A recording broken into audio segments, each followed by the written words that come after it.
Y pues hace 48 años que comencé a predicar la palabra de Dios. En todo este tiempo, solamente 2 veces he escuchado el mensaje que les voy a compartir, que se llama el infierno. Voy a predicar en esta noche sobre un tema muy controversial, nada popular, tal vez por eso ya no lo predican, pero en todo este tiempo, en 48 años, solamente he escuchado 2 mensajes acerca del infierno. Y pues es una de las verdades más solemnes que el Señor Jesucristo enseñó, porque precisamente fue la existencia de este lugar que se llama el infierno y del cual ya no se predica, por lo cual la Biblia dice: porque de tal manera amó Dios al mundo, para que todo aquel que en Él cree, ¿qué cosa? No se pierda. ¿Qué significa no se pierda? Que no te vayas a la condenación eterna. El lugar del infierno es tan terrible que en su amor Dios prefirió que su Hijo pagara por tus pecados y por mis pecados en esa cruz, para que tú y yo no nos condenáramos en la corta vida que Dios nos ha dado en este lugar que se llama el infierno. El Señor Jesús habló del infierno mucho más veces que el mismo cielo. Veamos algunos pasajes, por ejemplo, Mateo capítulo 10, versículo 28, dice Jesucristo: y no teman a los que matan el cuerpo, mas el alma no pueden matar. Teman más bien a aquel que puede destruir el alma y el cuerpo en el infierno.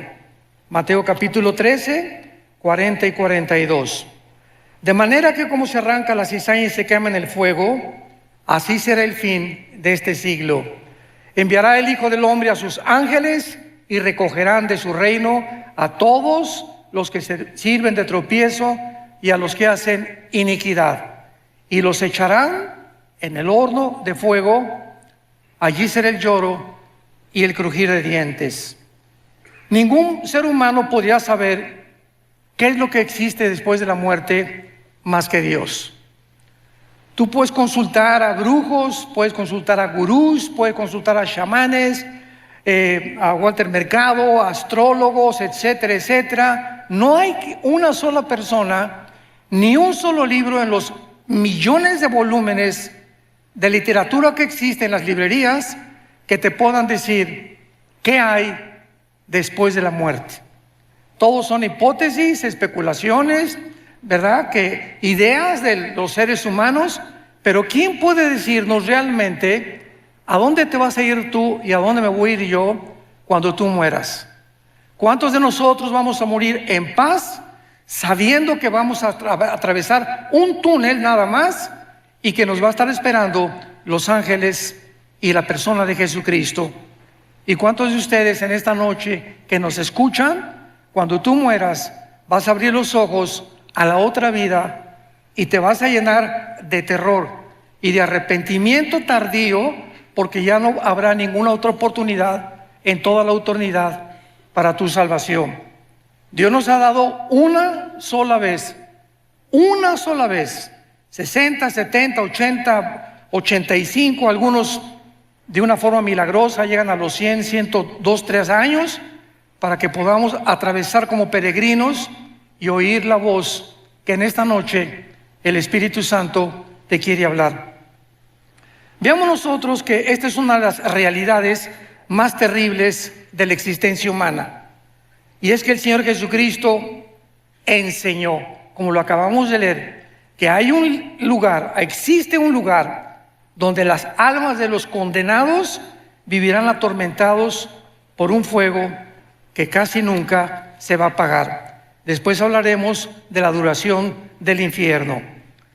Vayamos a la primera carta a los Corintios y vamos a comenzar estudiando, en primer lugar, para que entendamos el infierno, cuántas criaturas ha creado Dios y el destino de cada una de las criaturas que Dios ha creado. Esto es muy profundo y muy interesante para la comprensión de nuestra conferencia. Dice 1 Corintios 15, versículo 39. No toda carne es la misma carne. Una carne es la de los hombres, o sea, el cuerpo de nosotros está diseñado con estómago, pulmones, un cerebro, etcétera, etcétera, diseñados no para vivir en la luna ni para vivir en Marte. Dios nos diseñó exclusivamente para este mundo y nos diseñó para que comiéramos los alimentos de la tierra. No Coca-Cola, ¿verdad? No refrescos, nada de Werner Bull, ni Monster, ni todos los productos que venden por todos lados. Nos creó para que comiéramos alimentos verdes, plantas, frutas, vegetales y por lo menos 2 litros de agua diarios. Si tú conoces este funcionamiento de tu cuerpo, Dios te va a conservar, Dios te va a bendecir, pero esta es la forma como Dios nos diseñó para que nosotros pudiéramos sobrevivir. Dice la Biblia, otra carne es la de las bestias. Bueno, los animales, los toros, las vacas, los caballos, las yeguas en el campo, ¿verdad? Tienen una manera de vivir, desayunan, comen, cenan y se mueren. Comen, cenan y se mueren. Comen, respiran y se mueren. Y es una tragedia, dicen los salmos, que muchos seres humanos, sin entender la razón y el propósito por el cual Dios nos creó, viven igual que las vacas, viven igual que los becerros. Te desayunas en la mañana, comes, ya fuiste a la universidad con el propósito de hacer dinero, con el propósito de ser presidente de Costa Rica, con el propósito de tener un fama, publicidad o recibir aplauso, reconocimiento de la gente. Y todas estas cosas que tú buscabas, al final de tu vida descubres que todo es vanidad, que en ninguna de estas cosas vas a encontrar el propósito ni el significado verdadero por el cual Dios te creó. En tercer lugar, hay la carne de las peces. Los peces fueron diseñados para vivir con un sistema branquial especial. ¿En dónde? Debajo del agua. Y los pececitos, ¿verdad? Fueron creados, los ballenas, los tiburones, los delfines, para tener su hábitat. Y en cuarto lugar, las aves. Los cuerpos de las aves fueron diseñados que hasta este momento ningún ser humano puede diseñar ni inventar la forma como vuelan las aves. Hemos tratado de hacerle así con las alas y no hemos fracasado. Entonces tenemos 4 tipos de creación que Dios hizo del sol para abajo. Muy bien, del sol para arriba tenemos un mundo espiritual invisible que no puede ser conocido por el intelecto, ni por tus estudios, ni aunque tengas 5 licenciaturas en ciencias políticas o en filosofía y letras, en antropología, en paleontología. No me importa el conocimiento que tú tengas, el ser humano nunca podrá descubrir el mundo espiritual que nos rodea. Y el mundo espiritual tiene también diferentes lugares donde todo lo que Dios creó en el mundo invisible, oculto a nuestros ojos, tienen un destino, como lo vamos a ver. En primer lugar, hay un infierno. El infierno es un lugar donde las almas, o tu alma, Dios quiera que no en esta noche, que si tú mueres y sales por esa puerta sin arrepentirte de tus pecados, sin saber que es la última oportunidad que tal vez Dios te ha dado en esta noche para recibir a Jesucristo, si tú mueres un accidente de tráfico, un cáncer inesperado, una embolia cerebral, una bala perdida, nadie sabe exactamente el momento en que vamos a morir. Pues si tú mueres sin Cristo, hay un lugar que está en el centro de la tierra. El centro de la tierra, lo vamos a ver a continuación, está todavía el infierno. Y en este lugar no van los demonios, no van los ángeles caídos, no va ninguna otra criatura más que los espíritus de los seres humanos. Dios diseñó el infierno únicamente para que ahí bajen las almas de los espíritus humanos que en la vida rechazaron el conocimiento y la verdad del evangelio de la gracia de Dios. En segundo lugar, tenemos otro lugar que se llama el abismo.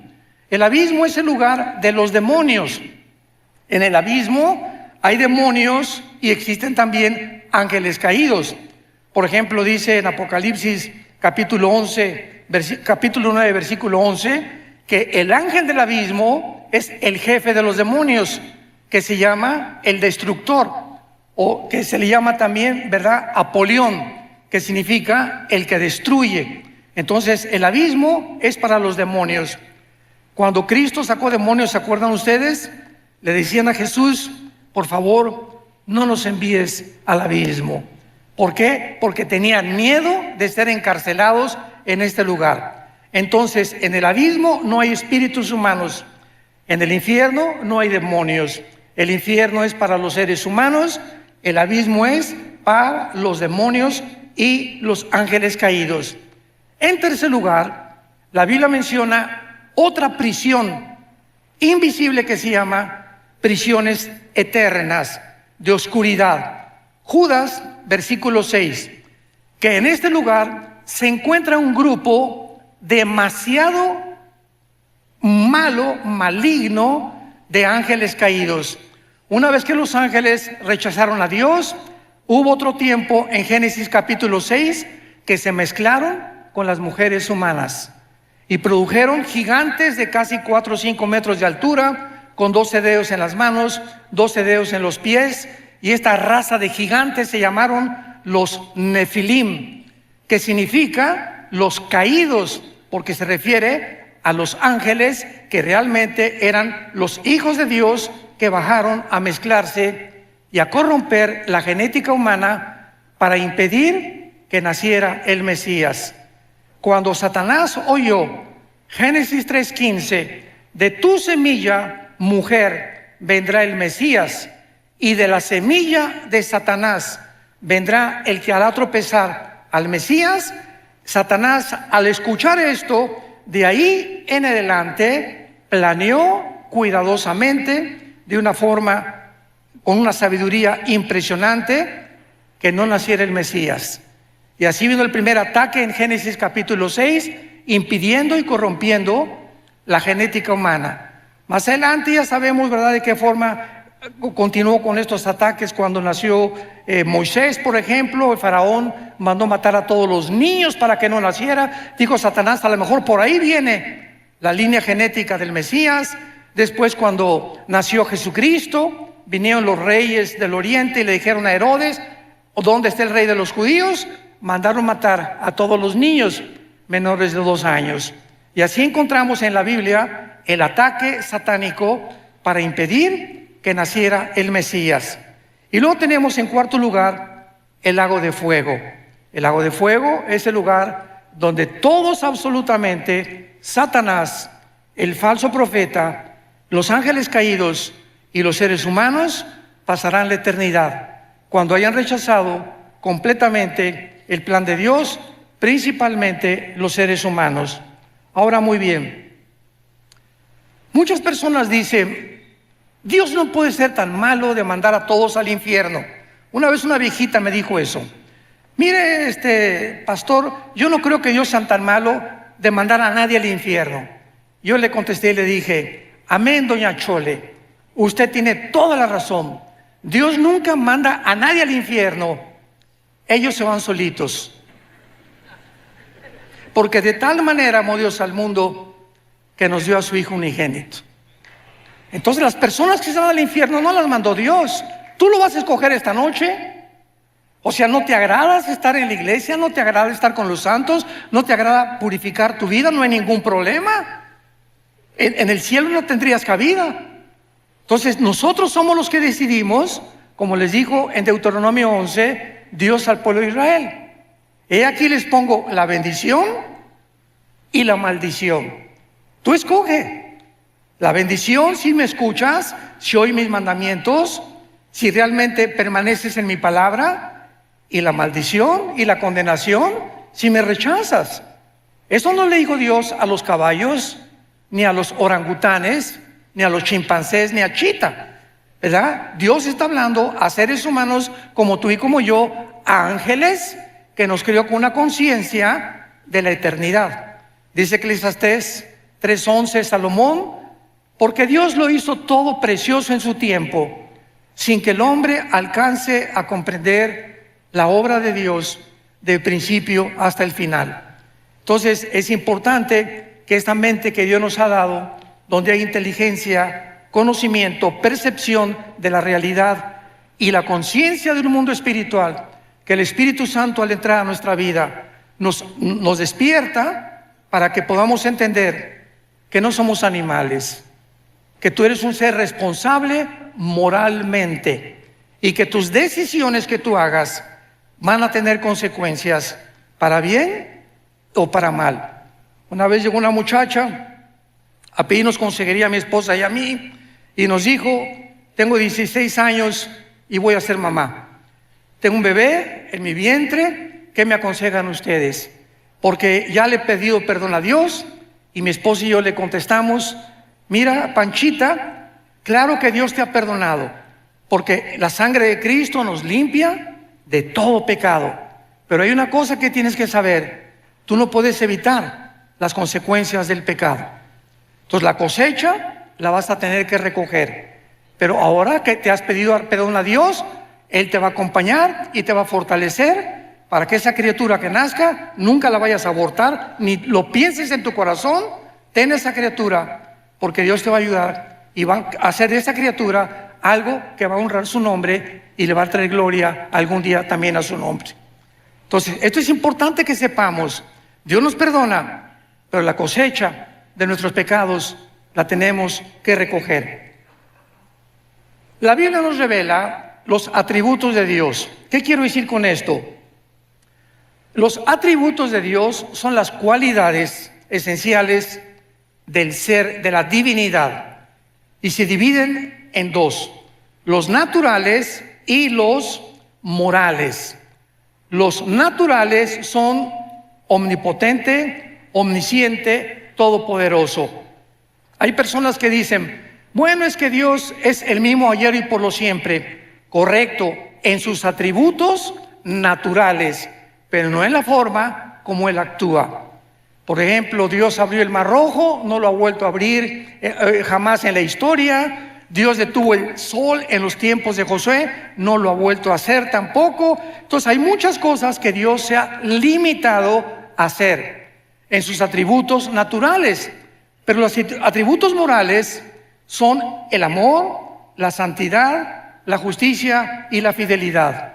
Dice Romanos 11:22, mirad el amor y la severidad de Dios. Dios no es un Dios, un monstruo que simplemente no puede castigar. Porque si Dios permitiera que hubiera anarquía en los seres humanos que Él creó y tú hicieras lo que a ti te da la gana, desde que eres pequeño vas a crecer con un espíritu completamente en rebelión a la autoridad. Desde que nacemos, los niños, y la mamá, y poco a poco vamos educando al niño para que el niño no se desboque, para que no haga lo que quiera, para que cuando parezca pirinol en el suelo y como berrinche, mi juguetito, te levantas y pau, pau, pau de vez en cuando necesitan, porque el niño tiene que crecer con autoridad y con amor también. Entonces, el mismo amor que yo abrazo a mi nieto y lo beso, el mismo amor se lo demuestro cuando sus papás le hacen pau, pau, pau. Entonces, el amor y la disciplina forman el carácter. Un muchacho que crece sin educación, en rebelión a sus padres, en rebelión a la policía, en rebelión a la autoridad, va a acabar en una cárcel, tarde o temprano. Van a acabar o como en cárceles o en grupos terroristas, ¿verdad? O en cárteles de las drogas, simplemente porque en su desarrollo no tuvieron la formación de su carácter. Vivieron siempre haciendo lo que les da la gana. ¿Y sabes algo? No podemos vivir así. Entonces, los que han vivido de esta manera y han muerto en su vida, van a tener que pagar en la otra vida sus consecuencias. Ahora bien, veamos en tercer lugar algo también que es muy importante, que es lo siguiente.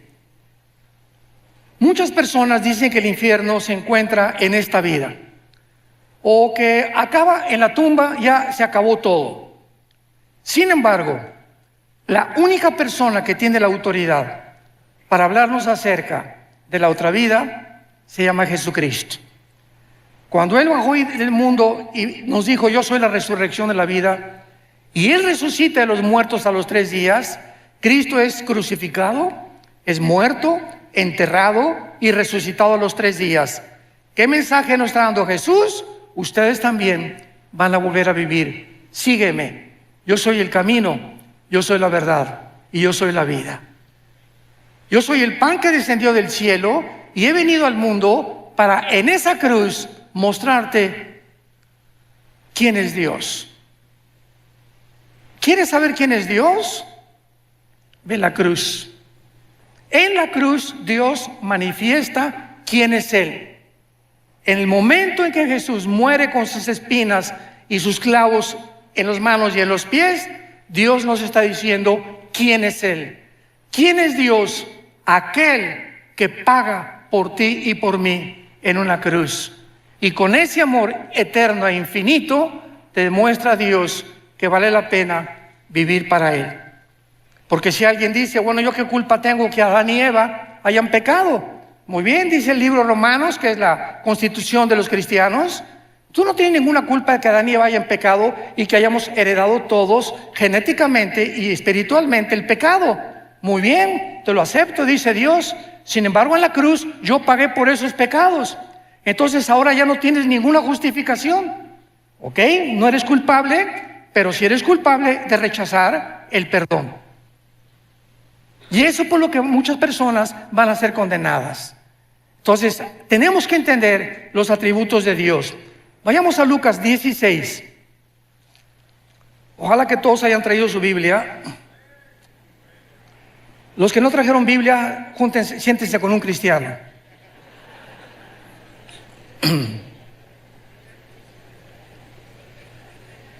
Desgraciadamente, ahora que tenemos la tecnología y que están todos los versículos escritos, pues la gente ya no trae su Biblia. Ya se acostumbraron a no traer la Biblia.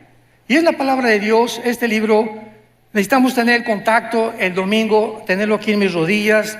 Cuando citan la Biblia, buscarlo, me enseño a manejarla porque es la espada del Espíritu. Y aquí está esto, pues aquí está Malaquías, aquí está Isaías. Y al ratito, después de usarla varias veces, esta espada ya la sé manejar. Ya sé más o menos cómo poder usarla. Y es en donde se encuentran los pasajes más importantes. Pero cuando acostumbras solamente a ver y ver en las pantallas todo lo que está en las pantallas, comienzas a desarrollar una negligencia total por vivir en la palabra de Dios. Y qué importante es que sepamos que debemos ser toda nuestra vida hombres y mujeres de la palabra de Dios. En Lucas 16 es uno de los pasajes, o más bien dicho, el más importante, donde Cristo nos revela la naturaleza del infierno. Este pasaje, en primer lugar, aclaro, no es una parábola. Aquellas personas que digan que es una parábola se equivocan, porque las parábolas usan nombres propios. Y aquí se menciona a Abraham, que fue un personaje en el Antiguo Testamento. Así que esto es una historia real del infierno y del lugar donde antiguamente las almas y los espíritus descendían antes de la cruz. Dice así Lucas 16, versículo 19. Había un hombre rico que se vestía de púrpura y de lino fino y hacía banquete con esplendidez. Veamos la comparación. Por el otro lado, el contraste, había un mendigo llamado Lázaro, que estaba echado a las puertas de aquel, lleno de llagas. Aquí tenemos dos personas. ¿Por qué el Espíritu Santo usó a un rico y por qué usó a un mendigo? Muy bien. Jesús dijo claramente en Mateo 19, 23 al 24, que es muy difícil que los ricos entren al reino de Dios. Y en Santiago capítulo 2 versículo 5 dice la Biblia: porque los pobres Dios los hizo ricos en fe. Muy bien, ¿qué significa esto? No significa que el que tú tengas dinero te va a condenar. Significa que regular y generalmente las personas que alcanzan muchas riquezas, llega un momento en que no sienten la necesidad de Dios. Tengo todo. Tengo mi carro, mi casa, ¿verdad? Alma mía, descansa, muchos bienes he guardado. ¿Para qué me preocupo? Voy al domingo y escucho un mensaje, escucho una aplicación del Evangelio, pues sí, ¿verdad? Pero yo no necesito nada realmente, sin darse cuenta precisamente de su pobreza espiritual. Entonces, esto es una generalidad. Ahora, los pobres pues no tienen nada. La vaquita, el caballito, los borreguitos, los chivos, y tú le hablas a un Cristo. Yo comencé 3 años de mi vida cristiana como misionero en la sierra de Oaxaca y Guerrero, en México. 3 años durmiendo en pisos de adobe, me tapaba con periódicos, mi cojín era un ladrillo envuelto en periódicos, y a cada pueblito que iba predicándoles el Evangelio durante esos 3 años, el 80-90% de los indígenas se convertían a Jesucristo. Lo aceptaban con tanta facilidad. Les predicamos un evangelio tan sencillo y abrían su corazón: sí, Jesús, entra a mi vida. Cuando tú das este mensaje a gente disque intelectual o preparada o con dinero, no toman el mensaje con la misma pasión que lo hacen los pobres. Sin embargo, repito, son generalidades. Y por eso el contraste entre un rico y un mendigo. Ahora, dice la Biblia, versículo 22, que murió el mendigo. Y fue llevado por los ángeles al seno de Abraham. Subráyalo en tu Biblia. ¿Ya ves por no traerla? Allá no se puede subrayar, ¿eh? Fue llevado al seno de Abraham. Esto es importante, porque a Jesucristo nos va a revelar el lugar donde bajaban los espíritus antes de la cruz. Fue llevado al seno de Abraham y murió también el rico y fue sepultado. Y en el Hades alzó sus ojos, estando en tormentos, y vio de lejos a Abraham y a Lázaro en su seno. Me detengo aquí. Desde Adán hasta la cruz del Calvario, ningún ser humano, ni los profetas, ni Malaquías, ni Habacuc, ni Sofonías, ni nadie sabía a dónde iban los muertos, los buenos y los malos, antes de la cruz, más que descendían todos al centro de la tierra. Era el único conocimiento que había, porque la revelación bíblica es progresiva. Dios va revelando conforme va pasando el tiempo, nos dando más luz y más luz. Cristo viene y nos abre las cortinas completamente. Llegan los apóstoles bautizados por el Espíritu Santo y se les da otra revelación. El apóstol Juan es arrebatado al cielo y escribe el Apocalipsis. Y así Dios va revelándonos los misterios de su reino y de la vida espiritual. Entonces todos sabían que descendían al centro de la tierra. El lugar en el Antiguo Testamento donde descendían todos, en el hebreo se llama el Sheol. Descendían todos al Sheol, buenos y malos. Muy bien. La Biblia en el Antiguo Testamento se traduce al griego y se llama la versión de la Septuaginta. Entonces, en la traducción del hebreo al griego, la palabra Sheol es una transliteración y se usó la palabra Hades con H, Hades.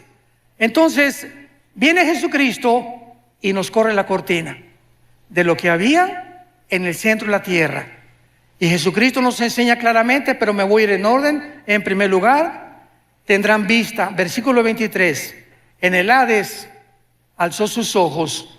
Las personas condenadas en el centro de la tierra, en el infierno, van a poder mirar, van a tener vista.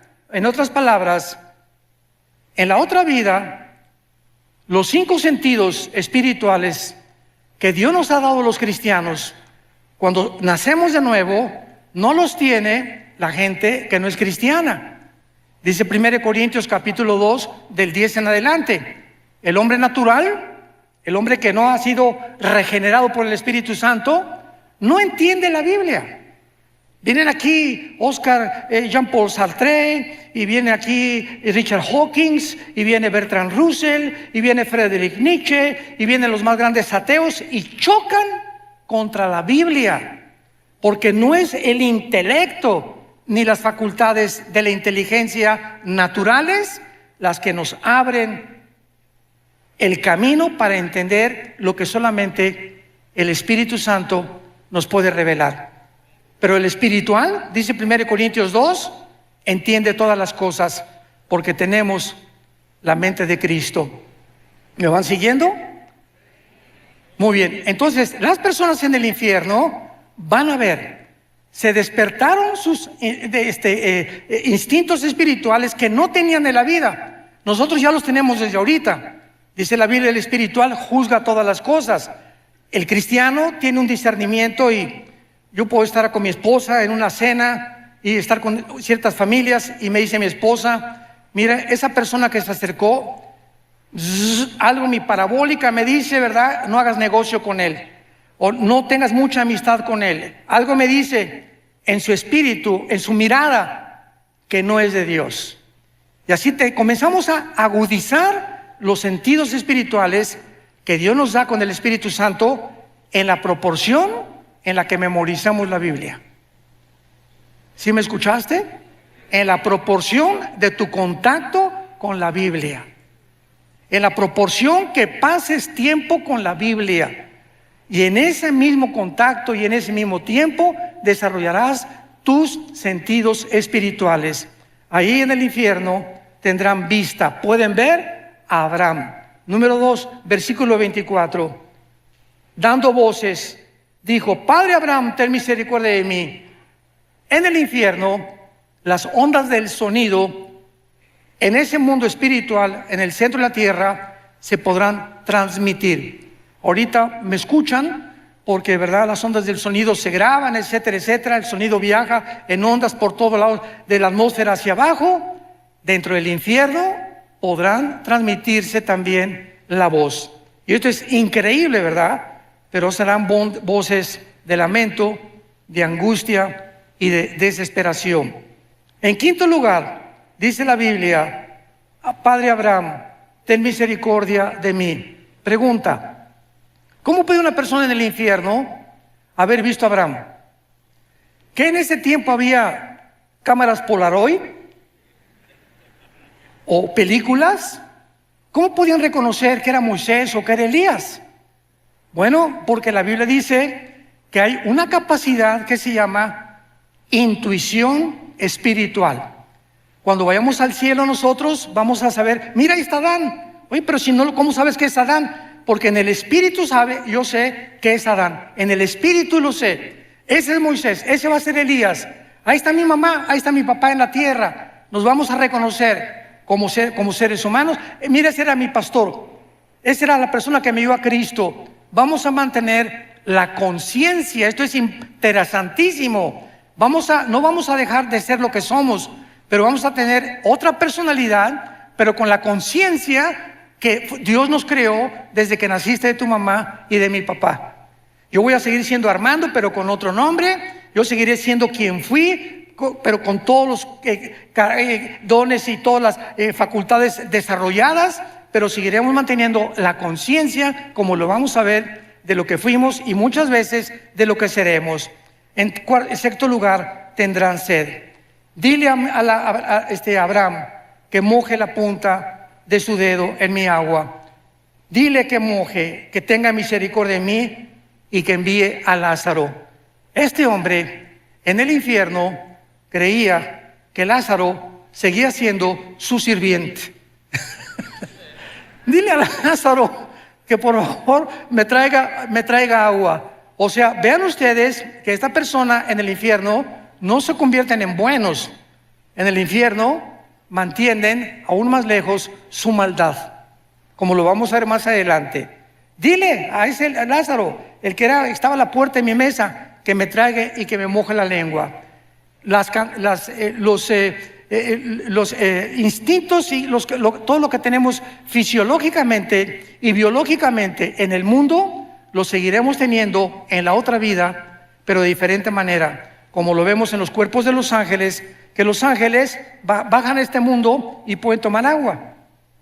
Los ángeles bajan a este mundo y pueden comer cabrito de Monterrey. No de Costa Rica, tal vez café Brit de Costa Rica. Pero en Génesis 18 bajó Dios. Dios el Padre bajó al mundo y caminó y se acercó a Abraham. Dios el Padre, acompañado de dos ángeles. Y cuando los vio Sara, ¿se acuerdan? Génesis 18, les hizo cabrito. Y quién sabe qué atole les dio también. Pero se lo comieron. O sea, vean ustedes que las facultades digestivas, Cristo cuando resucitó, tomó peces y tomó miel, ¿correcto? O sea, ¿cómo es posible que un cuerpo resucitado, que la sangre es lo que le da vida ahorita a nuestro cuerpo, tengan facultades en la otra vida de ver, oír, sentir, comer, deglutar, beber, etcétera, etcétera, con un cuerpo diseñado para vivir en la otra vida como lo tuvo Jesucristo? Jesucristo asciende al cielo, Hechos capítulo 1, y la ley de la gravedad ya no lo atrajo sobre el centro de la tierra. Cristo con el cuerpo resucitado venció la ley de la gravedad, porque el cuerpo resucitado vencerá las leyes cósmicas bajo las cuales tú y yo actualmente vivimos. Estamos sujetos a un mundo de leyes cósmicas, pero con el otro cuerpo tendremos características diferentes. Todos estos detalles son importantes para entender la vida en el infierno. Dice en séptimo lugar, versículo 24, dile a Lázaro que moje la punta y que refresque mi agua, porque estoy atormentado en esta llama. Y esto es asombroso. Versículo 25, Abraham le dijo: hijo, acuérdate, en el infierno tendrás memoria. En el infierno las personas tendrán memoria de lo que hicieron aquí en la tierra. Sigamos leyendo. Recuerda, acuérdate, tendrán memoria que recibiste en tu vida bienes y Lázaro males, pero ahora este es consolado y tú atormentado. Además, una gran cima está puesta entre nosotros. O sea, Cristo nos dice que el Sheol, el lugar donde bajaban todos los muertos, buenos y malos, estaba dividido. De un lado estaba el seno de Abraham o el paraíso, y del otro lado estaba el Gena en griego, que fue la palabra traducida para infierno. Entonces los buenos estaban esperando a la cruz, a que Cristo pagara con su sangre, porque antes de Cristo nadie subió al cielo, más que Enoc y Elías, que son las excepciones de Dios, ¿verdad? Dios hace sus propias leyes, Él no está sujeto a ninguna ley. Entonces todos estaban esperando a que Cristo muriera en la cruz, para que desde Cristo a nuestros días, si tú mueres y yo muero, ya no bajamos al centro de la tierra. Ahora ausentes del cuerpo, según de Corintios 5, presentes en el Señor. Vayamos rápidamente en un paréntesis, Apocalipsis capítulo 6, y veamos esta verdad, porque hay otra teoría, ¿verdad?, que no es bíblica, de que los muertos duermen. Hay una secta que se llama los Testigos de Jehová que enseñan esto. No, cuando morimos Jesús dijo en Lázaro, Lázaro duerme, sin entender el término dormir relacionado con la muerte. Aquí en el quinto sello, Apocalipsis 6, versículo 9, vi bajo el altar las almas de los que habían sido muertos por causa de la palabra de Dios y por el testimonio que tenían, y clamaban a gran voz diciendo: ¿hasta cuándo, Señor santo y verdadero, no juzgas y venga nuestra sangre de los que moran en la tierra? Aquí tenemos a Juan con una visión del cielo, donde los que han muerto están vivitos y coleando, platicando con Dios, haciéndole preguntas todavía a Dios. Señor, ¿hasta cuándo en el mundo seguirá la violencia, seguirá la muerte, seguirá la maldad? Y se les dijo: espérense tantito, todo esto va a llegar a su fin ya muy pronto, y todos los muertos tienen que morir durante la tribulación para que Jesucristo regrese por segunda vez para establecer su reino mesiánico con todos nosotros aquí mismo en la tierra, precisamente en Jerusalén. Esto es importante porque los muertos, en el momento en que tú mueres, abres tus ojos, y en el Antiguo Testamento dice la Biblia, y murió Abraham, y murió Isaac, o Benoni, y murió fulano de tal, y fueron reunidos con sus padres. Siempre que en el Antiguo Testamento moría alguien, los patriarcas, dice la Biblia, y fueron reunidos con sus padres. O sea, al morir había un lugar donde lo estaban esperando. ¿En dónde? En el centro de la tierra. Ahí estaban guardados todos los santos, guardados de Dios, conscientes, oyendo, viendo, esperando. Cristo muere en el Calvario. Efesios capítulo 4, versículo 10.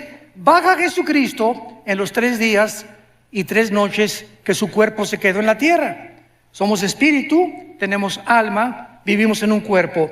Cristo muere y su cuerpo destrozado, flagelado, completamente descuartizado, ¿verdad? Por todas partes, se queda en la tumba. Su espíritu se sale y baja Jesús en el espíritu al centro de la tierra.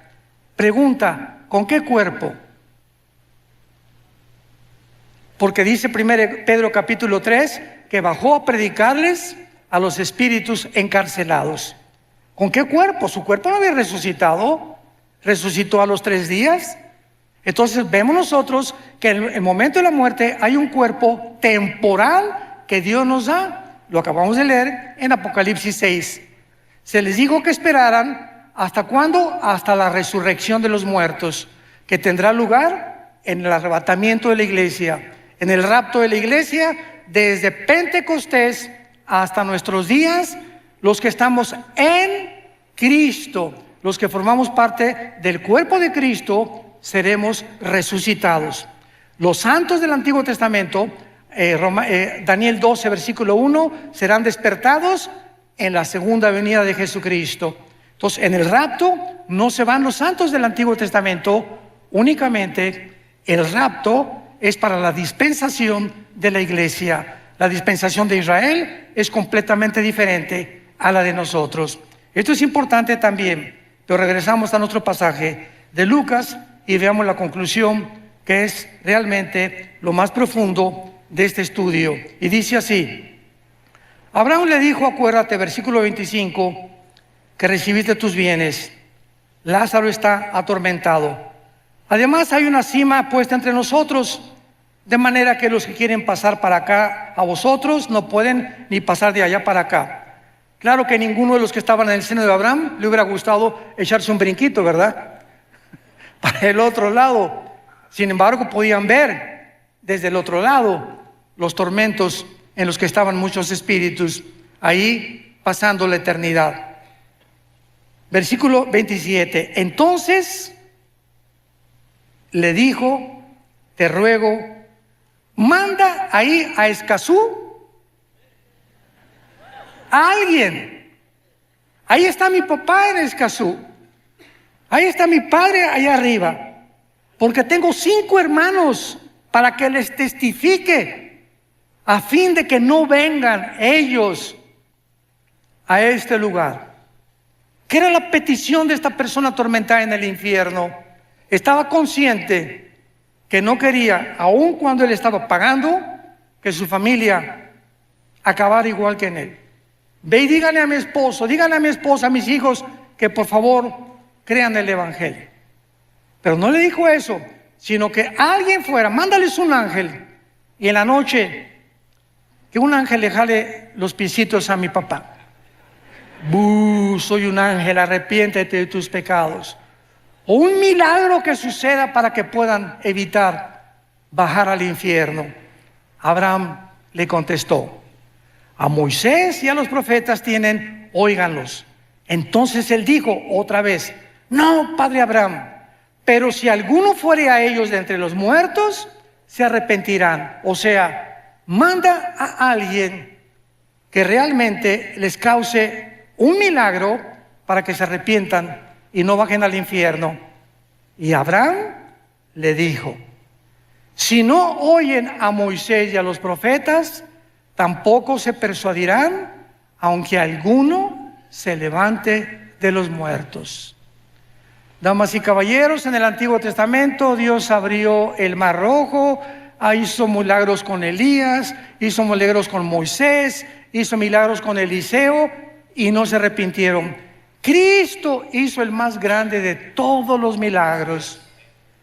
Resucitó a Lázaro entre los muertos, un hombre que tenía 3 días donde ya la sangre se había completamente descompuesto, donde ya no había circulación de oxígeno neurológicamente en el cerebro, un hombre que había dejado de latir su corazón, un hombre que tenía 3 días y que aparte hedía, ya comenzaba a apestar. Y Jesús le dice a esa persona acostada en la tumba, su espíritu de Lázaro subió, no oyó al cielo, tal vez anduvo el espíritu por ahí dando las vueltas, y cuando oyó, Lázaro, ven, levántate, es el espíritu el que da vida, el espíritu de Lázaro volvió a entrar al cuerpo de Lázaro, entró al cuerpo de Lázaro, y el Espíritu Santo restauró completamente la circulación de la sangre, de los ojos, de los oídos, y Lázaro salió de la tumba. ¿Qué más milagro puede haber que ese? Sin embargo, en Juan capítulo 11, el día que Cristo resucita a Lázaro es el día que planean los fariseos matarlo. Aunque alguien les haga el milagro que sea, si no creen, la Biblia es por el oír o por ver. La Biblia es por el oír y el oír por la palabra de Dios. Yo puedo ver ahorita un paralítico y Dios sigue haciendo milagros porque Dios es bueno y Dios es maravilloso. Y hay personas que me han dicho, si yo veo un paralítico ahorita levantarse, voy a creer. Y le contesto, ¿cuántos días vas a creer? En ese momento vas a ser impactado. No, pues sí es cierto. A los 4 o 5 días vas a seguir igual, porque no fuiste regenerado por el Espíritu. Creíste un milagro, pero no fuiste regenerado por oír la palabra de Dios. Y fuimos renacidos, 1 Pedro capítulo 2, fuimos vueltos a nacer por la palabra de Dios que vive y permanece para siempre.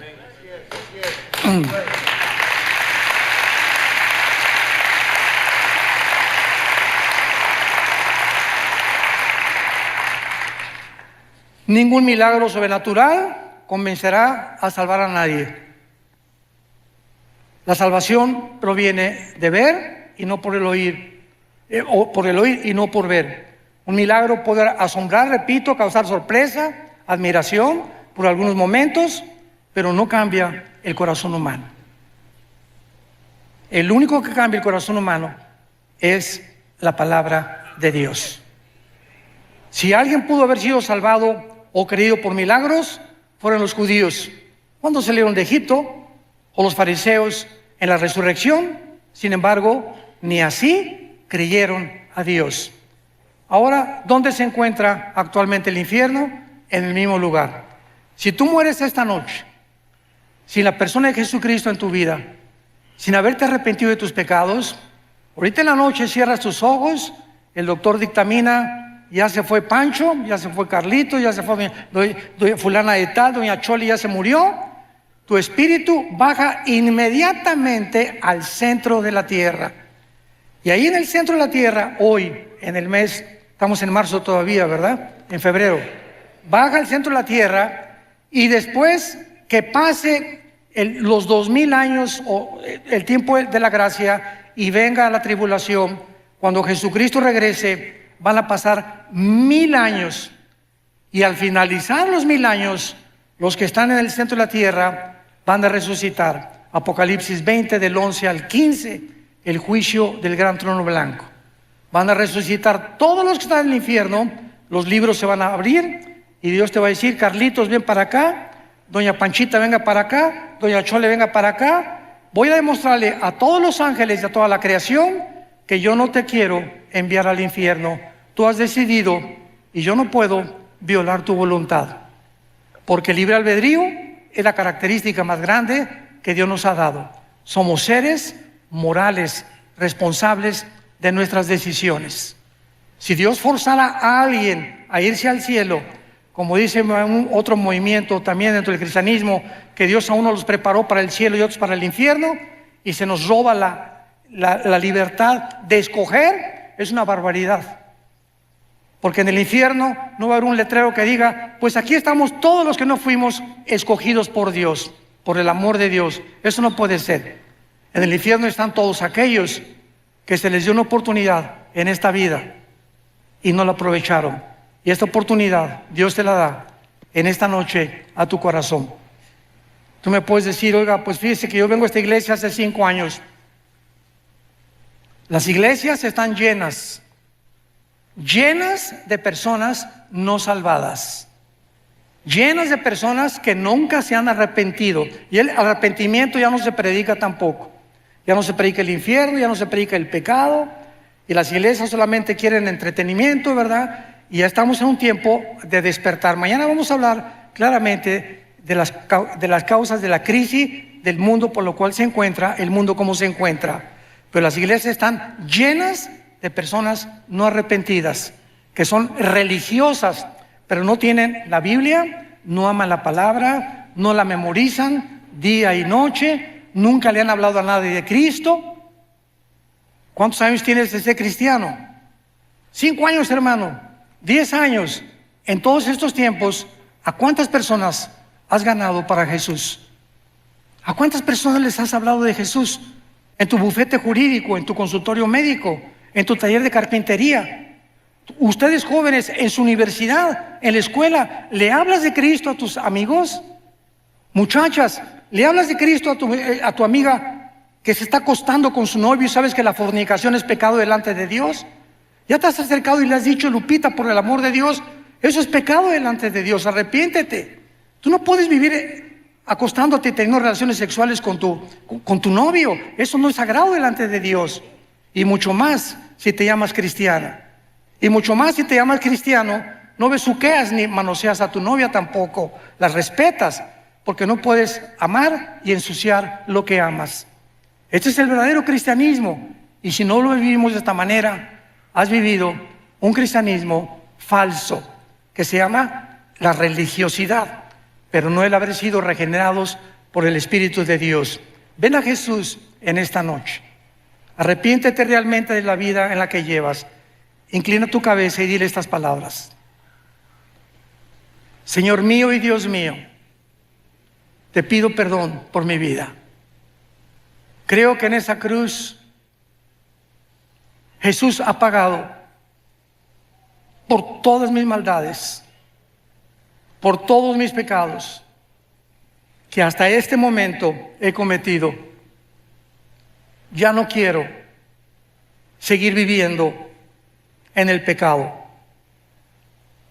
pero reconozco en este instante que yo no puedo ni tengo el poder de vivir para ti. Por eso vengo, Jesús, a abrazar tu cruz, porque sé que con tu vida en mi vida me darás el poder de vivir esa vida que tú quieres que yo viva.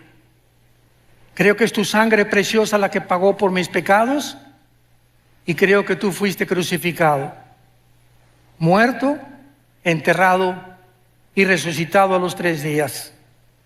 Y te pido que entres a mi corazón como mi Señor y mi Salvador.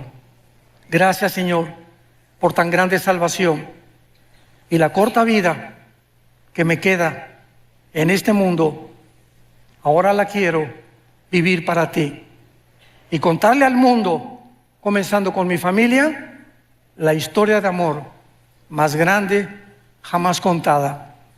En esta serie, como ustedes ven el título, hemos visto y hemos estudiado profundamente algo que había causado mucha confusión dentro de la teología y de la escatología bíblica acerca de quién sería el anticristo, de qué región geográfica iba a surgir principalmente.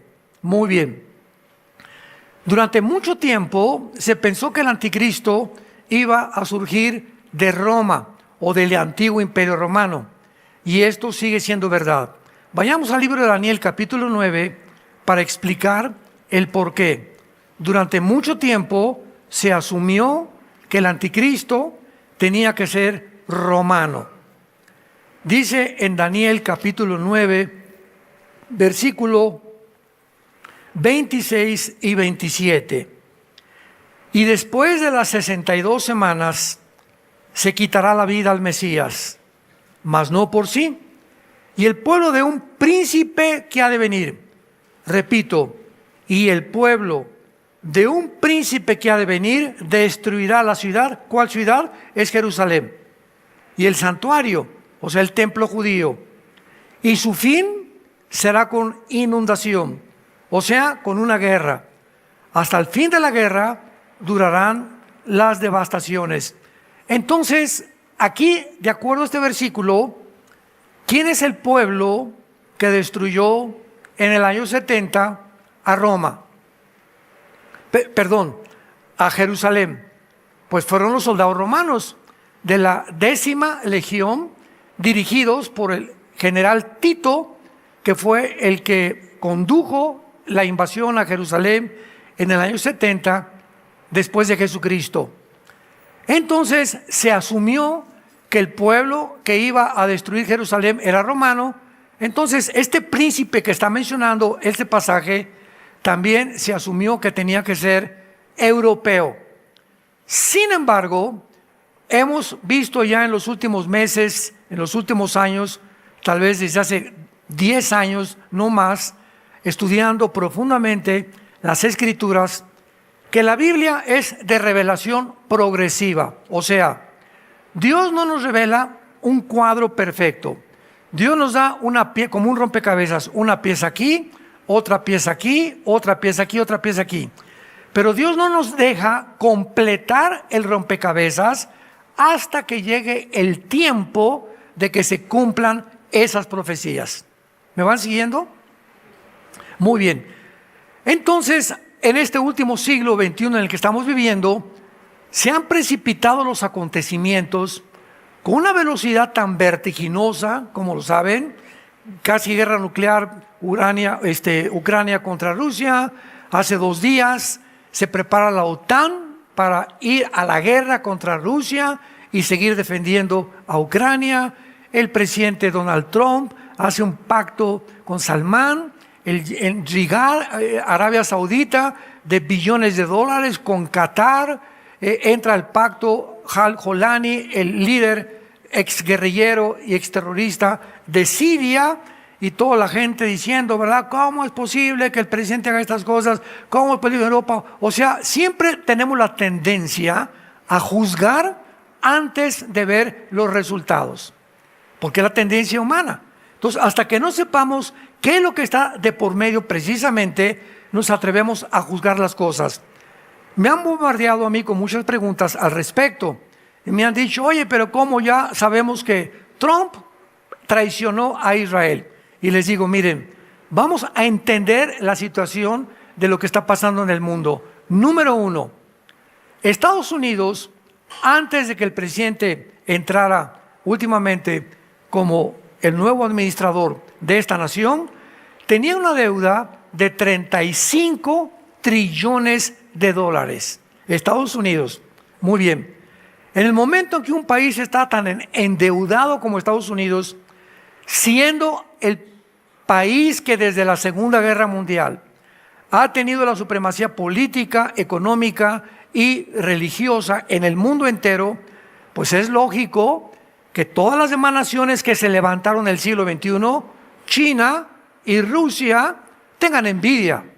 Desde que Caín mató a Abel en el huerto del Edén, ¿verdad? Sabemos que ha habido siempre la envidia de los que prosperan, y entre las naciones nunca ha habido paz. En los casi 6,000 años de historia que tenemos, dice el Instituto para la Investigación de la Paz en Suecia y Estocolmo, que hemos tenido 25 años de paz. Repito, en 6,000 años de historia, 25 años de paz. La historia humana ha sido guerras y guerras y guerras desde el inicio de la humanidad. Y Cristo dijo que van a seguir hasta que Él regrese. Entonces, al darnos cuenta de esta expansión que existe en el mundo de las guerras y de todo lo que está sucediendo, el presidente Trump tenía en primer lugar que solucionar el problema económico. Porque Putin, su arma secreta contra Estados Unidos era levantar otra moneda que no fuera el dólar como la moneda de reserva para comprar el petróleo. Entonces el presidente Putin le habló a Rusia, le habló a Xi Jinping, le habló a China, perdón, le habló a los árabes, vamos a hacer una moneda y compremos el petróleo que no sea el dólar, ya sea con el yuan, la moneda de China, o con la moneda de Rusia.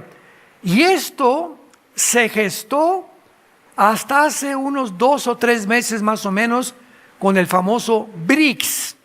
Se formó una organización que llama el BRICS, por China, con Sudáfrica, etcétera, etcétera, con el propósito de derribar el dólar. Muy bien. Si hubieran logrado, síganme con cuidado, si hubieran logrado las naciones enemigas de Estados Unidos y de la libertad y de la derecha, no, o sea, las naciones globalistas, las naciones de izquierda, si hubieran logrado derribar el dólar, adiós Estados Unidos. Porque en ese momento se hunde completamente. Entonces Trump, al darse cuenta, porque él no es un político, es el primer presidente que es hombre de negocios. Él no es político, es un hombre de negocios. Sacó un libro que se llama El arte de hacer tratos. O sea, es un experto en negocios. De eso nadie se lo puede quitar. ¿Qué hace Trump? ¿Dónde está el dinero? Pues en el Medio Oriente. ¿Quién tiene el dinero? Los árabes. ¿Quién tiene el dinero? Arabia Saudita, los Emiratos Árabes, Qatar, Kuwait, y todos ellos son los que manejan los billones de dólares. Pero tienen un problema porque ellos no quieren a Israel. E Israel, pues es compadre de Estados Unidos. Estados Unidos ha protegido a Israel desde la Segunda Guerra Mundial en contra de los árabes y de Irán, porque Irán no son árabes, son persas. Entonces Trump llega y dice, mira Netanyahu, si quieres atacar a Irán y ahorita meterte en Gaza, hazlo, pero ¿sabes una cosa? Yo me lavo las manos. Vamos a hacer un trato, pero ya sabes que desde lejecitos te voy a mirar y los vamos a respaldar. Pero vamos a dar al mundo la impresión de que tú y yo estamos completamente enojados. Todo es estratégico. Y los medios de comunicación, CNN y todos los medios de televisión y de radio, ya Estados Unidos olvidó a Israel. Estados Unidos va a hacer un pacto con los árabes para que dentro de Israel haya 2 estados. Mentiras, mentiras, mentiras, mentiras de TikTok y de todas las redes sociales mentirosas que hay. Entonces va con Arabia Saudita y hace un tratado con él y les dice, ¿por qué aquí en el Medio Oriente nos estamos peleando? Hay millones de dólares en petróleo. ¿No les parecería? Vean ustedes lo que hace un negociador. Les dice a los árabes, el presidente Trump, ¿no les parece que haríamos un paraíso, un centro turístico multimillonario en el Medio Oriente? Más que la Riviera Maya y que la costa francesa y que Acapulco y que Veracruz. Entonces, ¿para qué nos estamos peleando? Inmediatamente se les hinchaban los ojos. Oye, tiene razón este gringo, ¿verdad? ¿Para qué vamos a invertir en Gaza, levantar una ciudad ahí en Gaza, etcétera, etcétera? ¿Para qué vamos a hacernos amigos? Vamos a firmar tratados. Y firmaron un tratado por más de 6 billones de dólares que con ese dinero lo mandan a Estados Unidos en drones, en armamento, Estados Unidos con Arabia, y cubre la deuda que tenía Estados Unidos. Entonces, una vez que Trump logra lo que él prometió, Make America Great Again, hagamos de Estados Unidos otra vez una gran nación. Una vez que logra eso, entonces se comienzan a acomodar todas las demás piezas y el mundo comienza a entender que no tiene un pelo de tonto el presidente Trump. Y hay paz ahorita en Ucrania y Putin no quiso entrar ahorita con Zelensky, pero hay paz ahorita entre la India y los pakistanes. Ya el Irán tiene prohibido bombardear a Israel. Los Hutis, el grupo terrorista de Yemen, ya se calmaron. En Gaza ya entraron Israel con la operación Gedeón a acabar con todos los de Hamás, con el permiso de los mismos árabes. Inaudito. Y ahora, ¿cuál es el problema? Que Gaza, esta área, esta franja de Gaza, que está junto al Mediterráneo, donde estaban los de Hamás, ¿cómo van a sacar a casi 2 millones de personas cuando los árabes, sus hermanos, no los aceptan? No los aceptan en Egipto, no los aceptan en Siria, no los aceptan en Irak. Entonces, ¿qué dijo el presidente Putin? Digo, el presidente Trump: vamos a proponerles a los habitantes de Gaza mandarlos a Libia o permitir restaurar Gaza, hacer una ciudad impresionante con edificios, con hospitales, pero sin Hamás. Y el problema está en que los árabes no les conviene, síganme con cuidado, no les conviene que saquen a los habitantes de Gaza, porque Gaza es el territorio geográfico que son vecinos de Israel. Y mientras haya árabes terroristas queriendo exterminar al Estado de Israel, si lo sacan, Israel queda completamente aislado y va a defenderse con más seguridad de sus enemigos.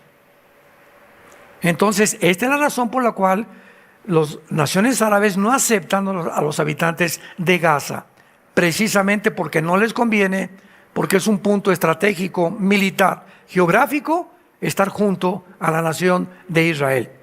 Ya vimos lo que pasó el 7 de octubre, ¿verdad? Que entraron más de 1,200 de Hamás de Gaza y mataron a más de 1,000 judíos civiles, quemando a los niños, a las niñas y violando a todas las mujeres. Esta situación que está sucediendo en el mundo, todo está profetizado en la Biblia. Hay muchas cosas que no están profetizadas, pero este está profetizado. Permítanme darles un ejemplo. Todos los que han leído Zacarías 5, me imagino que nadie, ¿no? Ya nomás me sé Juan 3:16, hermano. En Zacarías capítulo 5, el profeta del Antiguo Testamento, en ese capítulo hay una profecía de hace 2500 años, donde el profeta Zacarías ve un efa. Efa es el símbolo del comercio del Medio Oriente en el Antiguo Testamento. Equivalía como a 3 o 4 litros de grano, más o menos. Efa. Entonces, el profeta ve volar un efa, y que ese efa lo meten dentro de un recipiente como de plomo, y una mujer se sienta sobre el efa, lo cierran en una caja de plomo, y ve el profeta a 2 mujeres que parecían como cigüeñas, que lo elevan y lo llevan volando a la tierra de Sinar. ¿Y qué es la tierra de Sinar? ¿O la tierra de los caldeos? Babilonia del Antiguo Testamento. Si ven ustedes, Babilonia es la tierra de Sinar, o la tierra de los caldeos, o la Mesopotamia del Antiguo Testamento. Una tierra entre 2 ríos, el Tigris y el Éufrates. Entonces, esta profecía nos habla que el comercio en los últimos tiempos ya no iba a estar en la bolsa de valores de Wall Street, en Nueva York, sino que el comercio se iba a transferir, iba a ser trasladado al Medio Oriente. Y cuando Trump dijo hace 4 días, hagamos el Medio Oriente comercio y no guerra, se me pusieron así los pelos de punta, acordándome de la profecía de Zacarías y de Apocalipsis 18, donde se menciona una ciudad comercial del mundo que se convierte en el centro del comercio internacional por el anticristo. ¿Qué tan cerca estamos que venga Jesús por nosotros?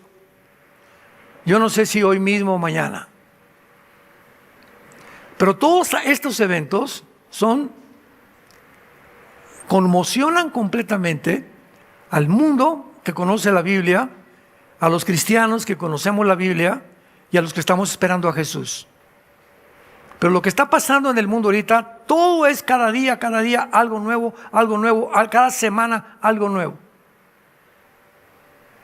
Ahorita me sorprendió que ahora que nombraron al nuevo Papa Leo XIV, en el segundo día que él dijo que él quiere ser el mediador de todas las guerras en el mundo, la India y Pakistán suspendieron y pusieron un cese al fuego. Putin le puso un cese al fuego allá en Ucrania. En el Medio Oriente, Irán dijo que no va a seguir bombardeando temporalmente a Israel. Los Houthis, el grupo terrorista de Yemen, la península arábica, cesaron de mandar cohetes. Cuando dijo el Papa, quiero ser el mirador, de repente hubo paz. ¿Tendrá poderes sobrenaturales este hombre? ¿Será coincidencia que al otro día que él haya dicho eso, ¡pum!, de repente, lo que hace meses no se puede haber, sucedió? ¿Qué se está moviendo en el aire espiritual para que de repente ahora toda la concentración sea en el Vaticano? Hoy en la mañana, no sé cuántos de ustedes vieron la inauguración del oficio o de el papel que este Papa está jugando. Hizo la primera misa de todo su servicio y había el vicepresidente de Estados Unidos, Vance, estaba Zelensky, estaba Felipe y con su esposa los reyes de España, estaban rabinos judíos, había pastores evangélicos, había gente de la India, había brujos, había de todas las sectas del mundo entero. Ahí se concentraron todos para presenciar la primer misa del Papa Leo XIV. Y por mucho tiempo se ha pensado que el Papa era el anticristo. Están muy equivocados. El Papa nunca será un anticristo, el Papa. Ah, no, hermano, es que es el falso profeta. Ayer consiguen la conferencia en el Congreso de Líderes en México. Mi mensaje fue el Papa y el falso profeta, para demostrar que el Papa no es ni el anticristo ni el falso profeta. Toda esta información es por no conocer la palabra de Dios. Pero ahora estamos estudiando la muerte y resurrección de Jesucristo y vamos a ver claramente que antes de que termine el mundo vienen 7 años de tribulación. Nosotros, Dios nos saca del mundo de una forma sobrenatural a través del famoso rapto de la iglesia, y durante estos 7 años dice la Biblia que Satanás y sus ángeles y los demonios vendrán al mundo a terminar la labor que han hecho durante siglos de poder corromper a la raza humana, de poder autodestruirnos a todos. Y dice en Apocalipsis 9 que el abismo se va a abrir para que los millones de demonios que están ahí salgan a la superficie de la tierra y atormenten a todos los seres humanos por determinado tiempo. La pregunta es la siguiente: en esta última parte de la tribulación, cuando Satanás, junto con sus ángeles caídos y demonios, sean soltados para aterrorizar a los seres humanos, hay 2 preguntas importantes. Número 1, ¿es posible que Satanás se aparezca en el mundo y sus ángeles visiblemente? Esta pregunta no se la habían hecho, porque vamos a demostrar que los ángeles se pueden manifestar como seres humanos. Y en la Biblia se han aparecido como seres humanos. Y los ángeles caídos tienen la misma naturaleza que los ángeles que sirven a Dios. ¿Será posible que se manifiesten visiblemente y que llegue el momento, cuando venga el rapto, que crea el mundo, que vinieron los extraterrestres y que los que desaparecimos nos llevaron los ovnis, y que Satanás y sus ángeles caídos convenzan a los seres humanos que son extraterrestres y que ellos van a ofrecer otra narrativa de que la creación no es bíblica, sino que fueron semillas, voy a hablar más tarde, que sembró el universo y que ellos nos llevan a otras galaxias? ¿Será posible que eso suceda? Lo vamos a ver. Y la segunda pregunta será, ¿cuál será realmente la reacción de los seres humanos al ver los milagros que van a realizarse, los ángeles caídos y Satanás y la persona del anticristo y el falso profeta? Bueno, veamos muchas veces al comentar acerca del lanzamiento de Satanás del cielo, los comentaristas les ha sido muy difícil realmente explicar de qué manera se van a manifestar en el mundo. Y antes de ser lanzados del cielo, todas estas entidades espirituales se escondían detrás de un velo que no los vemos ahorita. No vemos a ningún ángel, ¿verdad?, caído. Los demonios tampoco los podemos ver. Todos trabajan a través de un velo atmosférico. Entonces, hay un mundo invisible que nos revela Jesucristo en la Biblia, que está poblado por demonios, ángeles caídos y su jefe Lucifer. Entonces, este velo, donde se escondían ellos, se va a quitar. Y se van a manifestar tal como son, pero disfrazados posiblemente de extraterrestres. Vamos a comprobar esto y veamos, por ejemplo, en donde se escondían antes los ángeles y Satanás. Job, el libro de Job, capítulo 1. Veamos 3 pasajes donde se encontraba detrás este escenario que ahorita no lo podemos ver. Job capítulo 1, versículos 6 y 7. Un día vinieron a presentarse delante de Jehová los hijos de Dios, entre los cuales vino también Satanás. Y dijo Jehová a Satanás: ¿de dónde vienes? Respondió Satanás: de rodear Toluca. Eso dice. No somos tan importantes para él, ¿verdad? No, de rodear la tierra entera. Entonces nos damos cuenta que la Biblia nos ofrece, y el Espíritu Santo revelándolo aquí en el libro de Job, que Satanás es un querubín, jefe, comandante en jefe, de un ejército impresionante de ángeles caídos y de los demonios que son los soldados rasos, que su objetivo es continuamente estar dándole vueltas al planeta. Y continuamente él y los que lo acompañaban, sus ángeles caídos, ¿verdad?, pasan por Toluca, no sé cada cuándo, por México, por todos los países, continuamente están buscando hoyos, llegan a Toluca y los demonios que hacen trabajo sucio le dicen a Satanás: hoy ahí en Tlalnepantla o ahí en Metepec hay una familia que el hombre metió pornografía a su casa. ¿Cómo? Sí, metió pornografía. Váyanse contra esa familia. Cuando un hombre ve pornografía en su casa y se dice cristiano, le abre la puerta en el cielo atmosférico para que entren demonios a su casa y ataquen a sus hijos menores de edad. Y ataquen a la esposa y te ataquen a ti. Con el propósito de corromper tu alma. Dicen en Proverbios capítulo 6, el que cometa adulterio corrompe su alma, heridas y vergüenza hallará. Y Jesús dijo: no necesitas acostarte con una mujer para ser culpable de adulterio. Basta con que la veas en la pornografía o te hagas imaginaciones. Ante mí, dice Dios, tú eres un adúltero, eres una adúltera, si ves hombres también desnudos. Entonces tenemos que entender que mientras estemos cubiertos nosotros bajo la santidad, cuando tengamos una vida limpieza y de pureza sexual, estamos protegidos por Dios. Métete eso en tu cabecita, tú no te vas a burlar de Dios. Dios quiere protegernos, bendecir tu trabajo, bendecir a tus hijos, bendecir tu matrimonio, pero somos nosotros, no Dios. No le eche la culpa que ella te abandonó.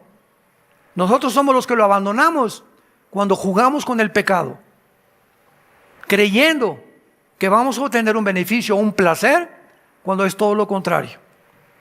Veamos otro ejemplo en Efesios capítulo 2.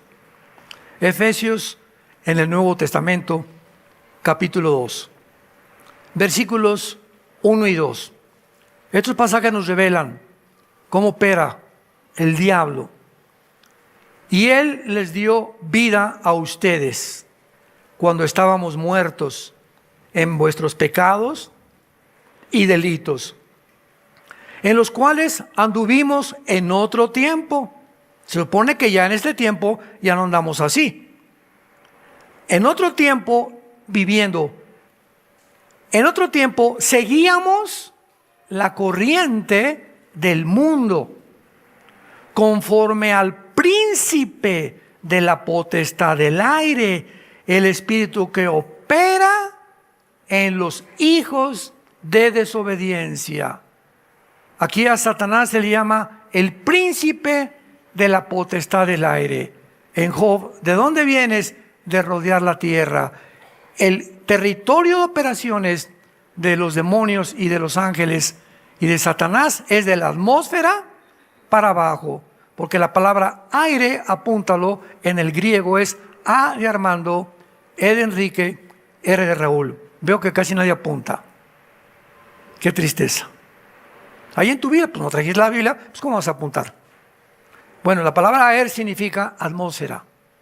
Entonces, muy bien, Él opera de la atmósfera hacia abajo.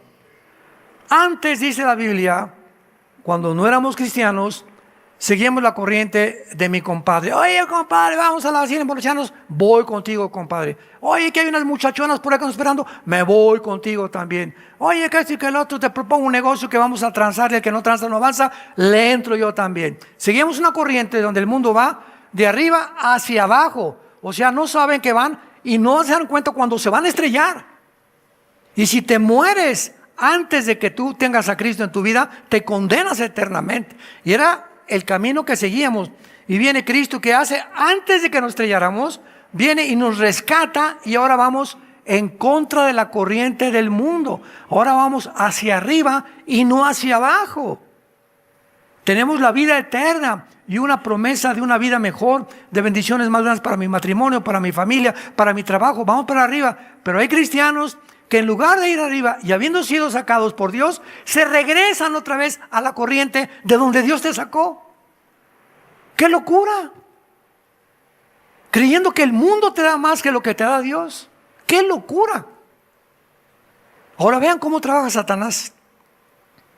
Los que no trajeron Biblia ya saben que no se van a ir en el rapto, ¿verdad? Este espíritu, la palabra opera, es la palabra griega energeo.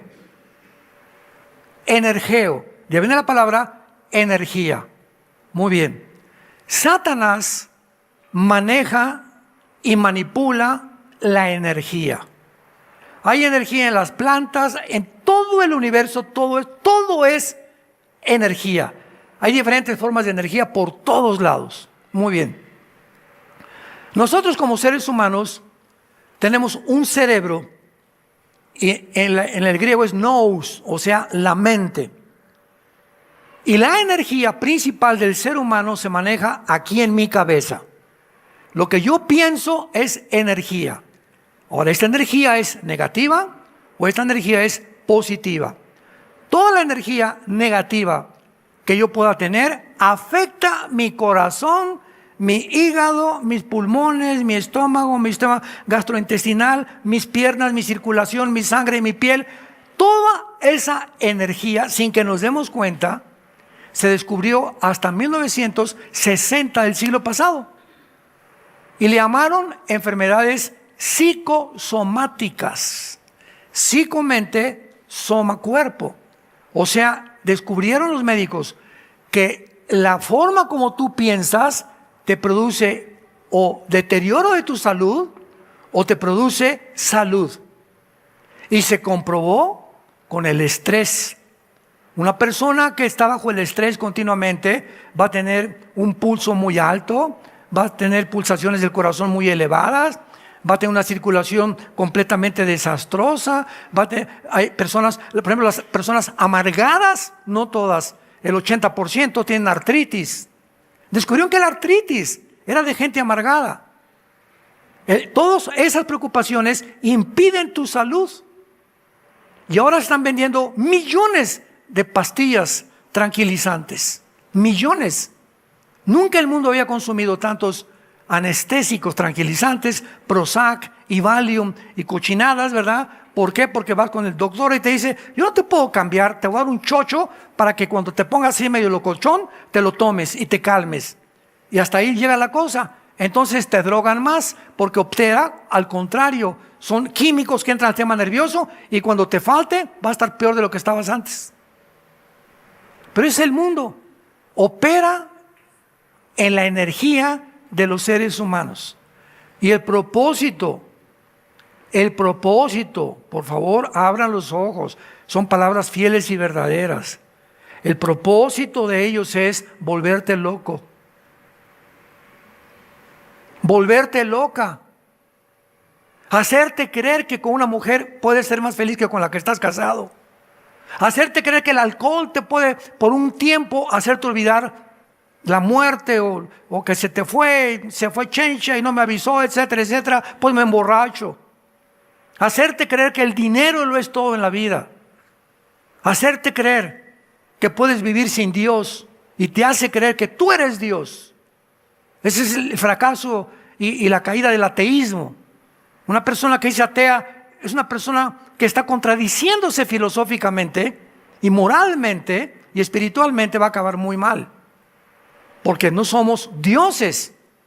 Fuimos creados a la imagen y semejanza de un Dios y mandó a Jesucristo su Hijo a darnos vida y vida en abundancia. Entonces, ¿cómo es posible que tú, conociendo a Jesucristo, regreses a revolcarte otra vez en el lodo de donde Dios nos sacó? Así es como opera Satanás. Y cuando venga, imaginémonos en la tribulación lo que va a hacer. Veamos el último pasaje en Efesios capítulo 6, versículo 12. El libro de Efesios, versículo 12. Porque no tenemos lucha entre nosotros, lo puedo traducir, contra sangre y carne. En ustedes nos revela el Espíritu Santo. No es la guerra entre tú y tu suegra. El problema no lo tienes con tu esposo ni con tu esposa. No es contra los comunistas, ni contra los nazis, ni contra el Islam. La guerra no es entre ustedes. Hay potestades, principados, gobernadores. Hay un ejército perfectamente bien organizado para que tú te pelees con tu esposa, para que odies a tus padres, para que le eches la culpa al gobierno, para que le eches la culpa a los nazis o a los fascistas, etcétera, etcétera. Abran los ojos, tenemos que orar, porque a través de la oración es la única forma en la que cambiamos nuestra vida. ¿Tienes problemas en tu matrimonio? Pues, no te vayas a emborrachar, por el amor de Dios. Ni creas que otra te va a hacer más feliz. Se calcula estadísticamente que las personas que se casan por tercera vez tienen más probabilidades de casarse antes de los 5 años, volverse a divorciar. Si no pudiste con una, ¿cómo vas a poder con la otra? ¿Cómo vas a poder después de 2? ¿Cómo crees que vas a poder con 3? ¿Cómo pudo Elizabeth Taylor, la actriz más bella del siglo XX, Elizabeth Taylor, casarse 9 veces? Es que este no la hace, este tampoco, este no me da mis palomitas en la noche, este no me hace masajito en los pies antes de acostarme, este no tiene cara de Garfio, este no se parece a Rambo. Y así a la gente recorriendo, creyendo que hay una mujer o que hay un hombre que vas a encontrar en esa persona o en esa mujer la felicidad. ¿Y cuál es el problema? Que estas mujeres y estos hombres están buscando a alguien que los haga felices. Y Cristo viene y nos dice, tú haz feliz a tu esposa. Maridos, amen a vuestras mujeres como Cristo amó a la iglesia y se sacrificó por ellas. Mujeres, trata de hacer feliz a tu esposo. Que él no responda, déjamelo a mí, dice Dios. Pero no huyas con otro hombre, no huyas con otra mujer, porque te va a ir de mal en peor. Es la locura del ser humano. Están organizados potestades, principados, gobernadores, huestes espirituales de maldad, que son los demonios, en las regiones celestes. Ahora, muy bien, todas estas escrituras nos han revelado que Satanás recorre el mundo, como lo acabamos de comprobar, de manera invisible, ¿verdad? Príncipe de la potestad del aire, la atmósfera para acá. Y esto lo identifica operando en una dimensión espiritual en el cielo atmosférico, en el aire. Ahora, ¿qué hay en el aire? Ahorita estoy hablando y aquí está pasando la charrita del cuadrante, FM, AM, está en ondas de Wi-Fi pasando, atraviesan las paredes. Estamos en un mundo que no vemos, de ondas de energía cruzando por todos lados. Por eso prendo el radio y una onda desde Rusia viaja por el espacio, llega a mi radio, fibra óptica, como le quieras llamar, y oigo la conversación que tiene ahorita o lo que está pasando en Roma. Es un mundo completamente que estamos unidos por un mundo invisible. ¿Quién creen ustedes que usa las ondas de radio y de la televisión? ¿Quién? ¿La Madre Teresa? Satanás. Entonces, yo me meto a la televisión y veo un programa. Cuídate de ver un programa de pornografía o películas que demasiada violencia, demasiado, porque me va a afectar mi mente. Cuídate de estar checando y creyéndole a CNN todas las mentiras que dice, que de una 100 son mentiras. Cuídate de lo que lees en los periódicos, las revistas que compras. Estamos un mundo inundado de mentiras. ¿Por qué? Porque en Juan 8:44 se le llama a Satanás el padre de las mentiras. Primera de Juan 5:19 se le llama a Satanás que tiene el control del mundo entero, operando en las mentes de los seres humanos para producirles esquizofrenia, psicosis, paranoias, intentos de suicidio, que deja a tu esposa, mata a tus padres, véngate. Todas estas ideas, ¿dónde están? Aquí. ¿Quién me las puso? ¿Vinieron de la nada? No, no vinieron de la nada. Pero ahora que conocemos la Biblia, nos cuidamos de llenar la mente con la palabra de Dios. ¿Cuántos de ustedes se levantan en la mañana, abren la Biblia? Yo casi siempre lo hago en los Salmos. Es un ejemplo, lo puedes abrir en cualquier parte que Dios te guíe.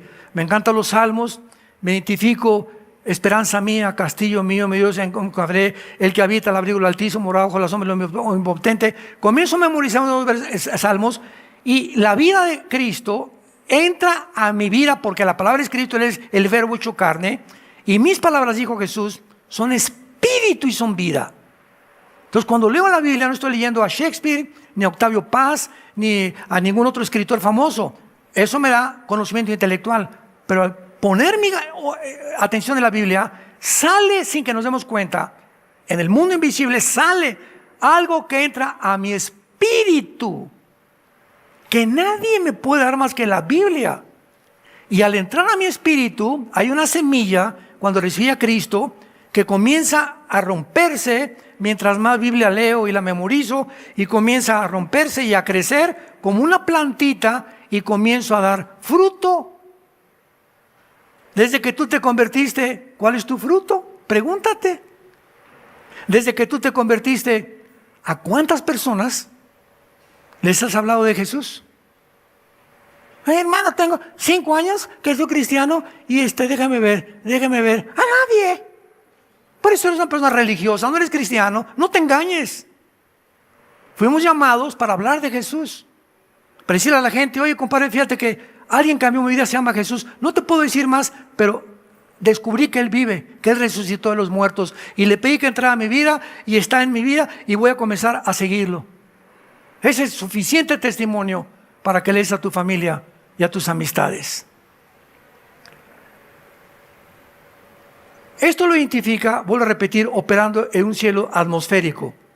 Además se nos revela que Él emplea un ejército de entidades espirituales de maldad para controlar e influir en el mundo entero.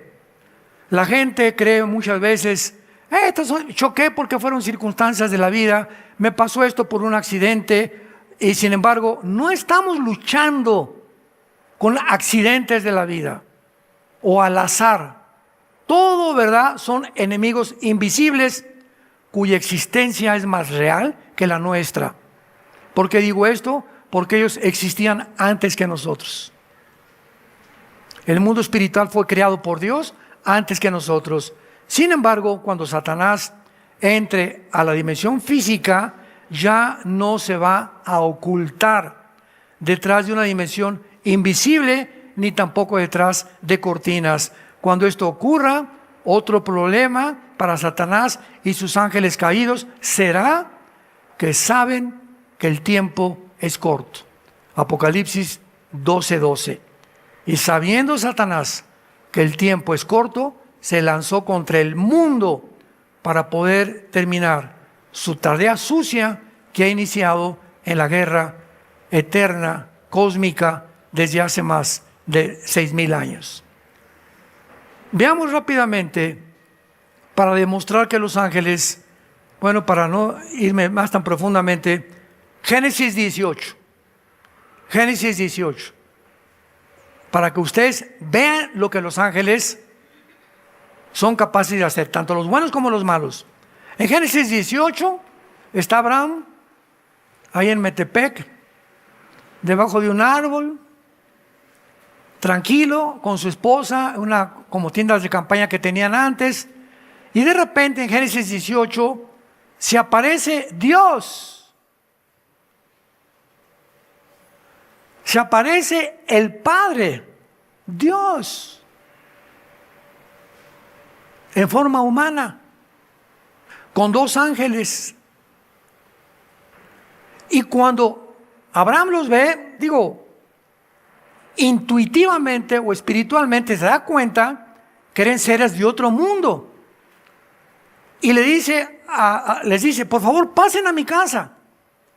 Sara hace una birria. ¿Quién sabe qué pozole hicieron o qué hizo eso Sara? Pero Dios y sus 2 ángeles comieron comida humana. Bebieron todo menos Coca-Cola. Y vemos en el capítulo 19 del Génesis que cuando estos ángeles que visitaron el capítulo anterior a Abraham y a Sara, los manda Dios a Sodoma y a Gomorra para que entren a Sodoma y a Gomorra como seres humanos. Y entraron por la frontera de Sodoma y Gomorra, y Job era uno de los porteros que cuidaba la frontera, les dio la bienvenida y los llevó a su casa. Y los sodomitas, porque ahí desde los niños, jóvenes y adultos eran homosexuales. Cuando vieron, me imagino que han de haber sido muy bien parecidos, en forma humana los ángeles, los siguieron a casa de Job. Y le dijeron a Job, sácalos para que tengamos relaciones con ellos. Y Job dijo, no, de ninguna manera. Y Job Lot. Y estaba tan corrompido Lot que le dijo a los sodomitas, mejor llévense a mis hijas. Fíjense nada más. Estaba dispuesto a entregar a sus hijas, a vender a sus hijas, a tener relaciones con los sodomitas. Pero como eran sodomitas, le dijeron, no, ese panqué no nos gusta, los queremos a ellos. Y entonces comenzaron a romper la puerta de la casa de Job. Todo léanlo, Génesis 19. Y entonces uno de los ángeles abrió la puerta y los dejó ciegos a todos. Y le dijeron a Job, ve con tu familia y avísales, vámonos porque Dios nos envió a sacarte de esta ciudad, que va a destruirla a Dios porque ya está contaminada de tal grado que no tiene solución. Y les pido por favor que junten a todos. Llegó Job con sus primos, oye, vámonos porque va a destruir. No, se burlaron de él, porque Lot fue un cristiano carnal. A los únicos que pudo sacar Job fueron a su esposa y a sus 2 hijas. Y cuando ya los iban sacando de Sodoma, los ángeles le dijeron: Job, esposa de Job, y los hijos de Job, no volteen atrás cuando caiga fuego y azufre sobre Sodoma. Está bien, capitán, como usted diga. Y entonces, al ir saliendo de Sodoma, la esposa de Job voltea para atrás y se convierte en una estatua de sal. ¿Cómo entendemos esto? En el Evangelio de Mateo capítulo 6 dice: ustedes son la sal de la tierra. ¿Qué es la sal? La sal en la carne evita la corrupción, ¿verdad? Mientras sale la carne te dura mucho más tiempo. Entonces, cuando Jesús dijo que somos la sal, nosotros, nuestra presencia en tu casa, en tu mundo, en tu escuela, en tu lugar de trabajo, estamos evitando que se propague más rápidamente tanta maldad. Cuando somos valientes y damos testimonio: oye, eso no debes hacer. Oye, primo, eso que estás haciendo no es posible. Oye, Panchita, no tengas relaciones sexuales con tu novio. Ustedes no están casados, eso no le agrada a Dios. Mientras estemos dando esta influencia en el mundo, estamos deteniendo la maldad. Ya si no nos hacen caso, es problema de ellos. Pero tenemos que ser valientes. Entonces, la esposa de Job, de Lot, se convierte en estatua de sal, porque dijo Jesús en el libro de Lucas, en el Evangelio de Lucas: acuérdense cuando venga de la mujer de Lot. Acuérdense qué cosa está diciendo Jesucristo: que cuando yo venga va a haber muchos cristianos cuya sal perdieron su sabor. Ya no son ni salan a nadie en el mundo. Cuando te contaminas con el mundo y sigues la corriente del mundo, dejas de ser influencia y de darle sabor a la vida de tantas personas que están completamente congestionadas espiritualmente, en su estómago espiritual, de tanta maldad y de tanto pecado. Pero vemos que los ángeles pueden comer, pueden beber. Cuando Jesús resucitó, los ángeles quitaron la piedra. Cuando fueron las mujeres a la tumba de Jesús, se les apareció un ángel a las mujeres y le dijeron: a quien buscan. Los ángeles pueden tomar forma humana. Y tal vez se repita esto en el tiempo de la tribulación. Y la pregunta es, en esta mañana: ¿realmente estás tú seguro? ¿Estás segura? Que si tú te murieras hoy en la noche, no sé, una embolia, un ataque cardíaco, un accidente de tránsito, lo que sea, ¿estás tú seguro, segura, 100% seguro, que no importa la hora que te mueras, te vas a ir al cielo? No me digas ni conteste nadie. ¿Estás segura que te vas al cielo? Si tú no estás seguro ni segura que te vas al cielo, ¿por qué es? Porque no tienes a Cristo. Porque cuando recibes a Cristo, nos dice: el que tiene al Hijo, tiene la vida. Y vengo a darles vida eterna. Entonces, cuando yo muera, voy a morir en paz. No importa la hora que venga por mí, voy a morir en paz, porque mi alma le pertenece a Él. Pero si tú no tienes esa seguridad, asegúrate en este mismo día de tener a Jesús en tu vida. Y si no estás seguro, si no estás segura, acompáñenme con esta oración. Te damos gracias, Dios y Padre de Jesucristo nuestro Señor, de haberlo enviado a este mundo para darnos a conocer quién eres. El que conoce al Hijo, conoce al Padre, y el que recibe al Hijo, recibe al Padre. Gracias por tan grande sacrificio en la cruz, porque tú fuiste crucificado, muerto, enterrado y resucitado a los 3 días, para que al levantarte de la tumba nos diera la esperanza que nosotros también, si creemos en ti y te seguimos, vamos a volver a vivir juntamente contigo. No se turbe vuestro corazón, dice Jesús. No tengan miedo, manada pequeña. Mayor es el que está entre nosotros que el que está en el mundo. voy a la casa de mi Padre a preparar lugar para todos ustedes que me han recibido y me han seguido, para que cuando yo venga ustedes estén conmigo, y si me fuere regresaré y os tomaré a mí mismo, para que donde yo estoy ustedes también estén. El que tiene al Hijo tiene la vida. El que no tiene al Hijo, aunque tenga una religión, no tiene la vida eterna, porque la vida está en el Hijo, no está en ninguna religión. Gracias, Señor, por darnos la vida eterna, el arrepentimiento de nuestros pecados y la promesa que muy pronto, tal vez más pronto de lo que nos imaginamos, vamos a estar contigo. En esta mañana dile a Jesús con todo tu corazón, si tú no tienes esta seguridad: mi Señor y mi Dios, te pido que me perdones mis pecados. No he vivido conforme a ti, ni a tus mandamientos. No he vivido, Señor, en el camino de la verdad.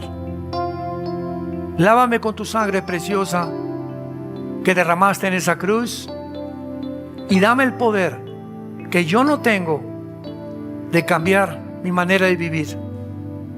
Vengo a ti, Jesús, a abrazarte en la cruz para que tengas misericordia de mi vida, porque teniéndote a ti en mi vida, tendré el poder de vivir la corta vida que tenemos enteramente para ti, porque te lo pido y te doy las gracias en el nombre de Jesús. Amén.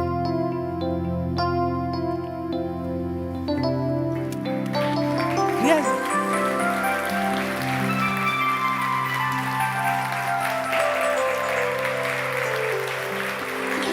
¿Qué haríamos sin este mensaje?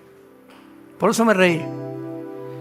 Al final dice ahí: gócense y alégrense los que tienen mi salvación. Gócense.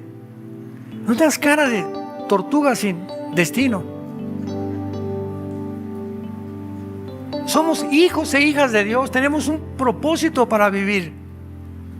Qué locura creer que el mundo nos puede dar algo más que lo que Él vino a darnos. El que no escatimó a su Hijo, ¿cómo no nos dará? ¿Cómo no nos dará todas las cosas si se las pedimos? Es hora de despertar. Es hora de despertar. El mundo está, pero así, ya, como un cohete, derechito, a descarrilarse y explotar. Y antes de que explote, sabemos que viene Jesús por nosotros y nos vamos con Él. Y esta esperanza es la que nos mantiene siendo santos en toda nuestra manera de vivir. Sean santos porque yo soy santo, dice el Señor.